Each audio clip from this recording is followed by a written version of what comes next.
Qida əlavələrini nə vaxt və necə qəbul etməli? Son illərdə apteklərdə bioloji fəallığa malik qida əlavələrinin satışına dair dövlət nəzarətinin sərtləşdirilməsi və müəyyən qadağaların tətbiqi tibbi ictimaiyyət tərəfindən müsbət addım kimi qiymətləndirilir. Nəzarətsiz qəbul edilən əlavələr endokrin sistemin işinə müdaxilə edərək qalxana bənzər vəz və böyrək üstü vəzlərin fəaliyyətini korlayır. Bəs endokrinoloqlar bu barədə nə düşünür? Sualımızı endokrinoloq Vəfa Kərimova cavablayıb.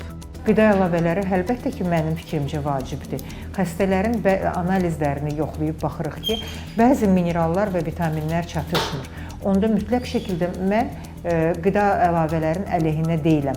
Bəzən xəstələrə lazım olan qida ilə onu ala bilmir. Amma dərman preparatı ona daha rahatdır. Gündəlik dərman preparatını, qida əlavəsini qəbul eləyir və özünü çox yaxşı hiss eləyir.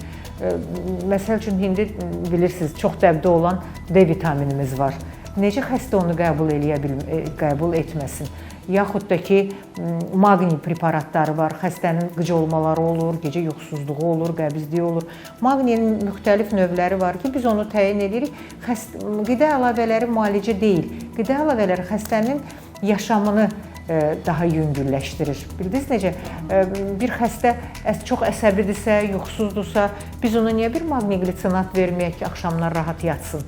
Əgər D3 təmizdirsə, əvvəllər K2 ilə olan D3-lər yox idi. Bayaq dediyim kimi, biz məcbur, daha 50.000 doz həftəlik D3 yazırdıq xəstələrə.